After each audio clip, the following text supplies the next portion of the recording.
নমস্কার, আমি সুস্মিতা। আশা করি আমার দর্শক বন্ধুরা সবাই তোমরা খুব ভালো আছো। আমিও খুব ভালো আছি। আজকে আবারও একটা নতুন রান্নার রেসিপি নিয়ে চলে এসেছি, সেটা হলো হায়দ্রাবাদি পনির রেসিপি। যারা আজকে আমার ভিডিওটা প্রথমবার দেখছেন তাদের কাছে একান্ত অনুরোধ, ভিডিওটা ভালো লাগলে লাইক, শেয়ার, কমেন্টস করবেন এবং আমার চ্যানেলটাকে সাবস্ক্রাইব করে আমার পাশে থাকবেন। তাহলে চলুন দেখে নিই আজকের রান্নার রেসিপিটা।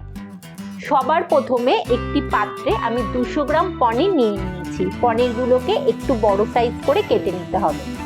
এরপর একটি ফ্রাই প্যানে বেশ কিছুটা রিফাইন অয়েল দিয়ে দিতে হবে। তেল গরম হয়ে গেলে পনিরগুলোকে সুন্দর করে লাল করে ভেজে নিতে হবে এবং নুন হলুদ ছাড়াই ভাজতে হবে। পনিরগুলোকে ভাজা হয়ে গেলে বেশ কিছুটা গরম জলের মধ্যে আমি রেখে দেব, এতে পনির সফট থাকবে। কড়াইতে রিফাইন তেল গরম হয়ে গেলে দুটো মাঝারি সাইজের পেঁয়াজ, বেশ কিছুটা আদা রসুন এবং তার সাথে 4টে কাঁচা লঙ্কা দিয়ে দিতে হবে এবং খুব লাল করে ভেজে নিতে হবে, যাতে কোনো রকম কাঁচা গন্ধ না থাকে। ভাজা হয়ে গেলে একটি মিক্সি বাটির মধ্যে এগুলোর একটি মিহি পেস্ট বানাতে হবে এবং এর সাথে আমি বেশ কিছুটা ধনেপাতা এবং পুদিনা পাতা আর 2 চামচ টক দই দিয়ে দেবো। দিয়ে এর একটা মিহি পেস্ট বানিয়ে নেব।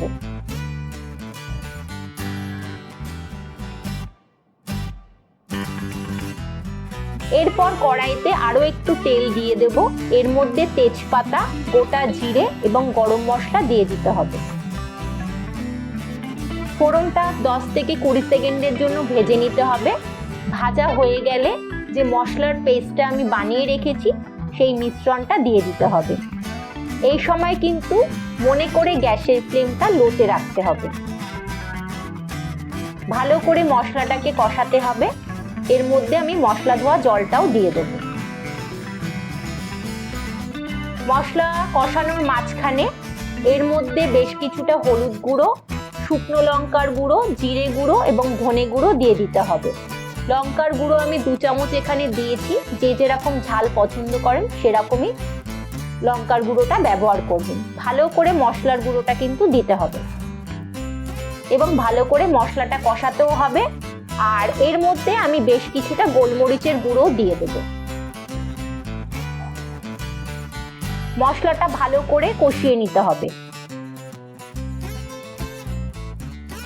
মশলা কষানোর মাঝখানে আমি এখানে স্বাদ মতো নুন এবং ফ্রেশ ক্রিম দিয়ে দেব।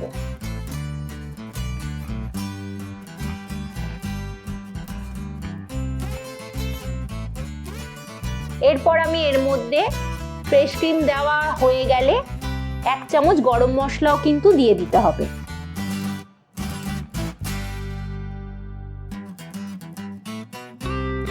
খুব ভালো করে মশলাটাকে কষাতে হবে এবং এর মাঝখানে আমি দেখলেন যে জলটা দিয়েছি, এটা হচ্ছে যেই জলের মধ্যে আমি পনিরটাকে ভিজিয়ে রেখেছিলাম সেই পনিরের জলটাই আমি এখানে অ্যাড করেছি। খুবই ভালো করে মশলাটা কষিয়ে নিতে হবে। এই সময় দেখতে পাচ্ছেন আমি যে মশলাটা দিলাম এটা 1 চামচ গরম মশলা দিয়েছি।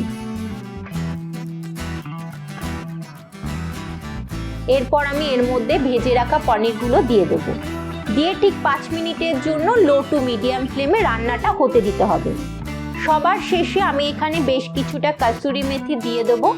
আজকে কিন্তু আমার রেডি হয়ে গেল হায়দ্রাবাদি পনির। তবে রান্নার গ্রেভিটা কেমন রাখবেন, সবাই সবার স্বাদ মতো রাখবেন, যে যেরকম পছন্দ করেন। কিন্তু এর থেকে বেশি পাতলা ঝোল কিন্তু একদমই রান্নাটাতে আশা করি ভালো লাগবে না। আমি এমত অবস্থায় কিন্তু গ্যাসের ফ্লেমটা বন্ধ করে দেব। তাহলে তোমাদের আজকে রান্নার ভিডিওটা কেমন লাগলো অবশ্যই আমাকে জানিও। আশা করি সবারই ভালো লাগবে।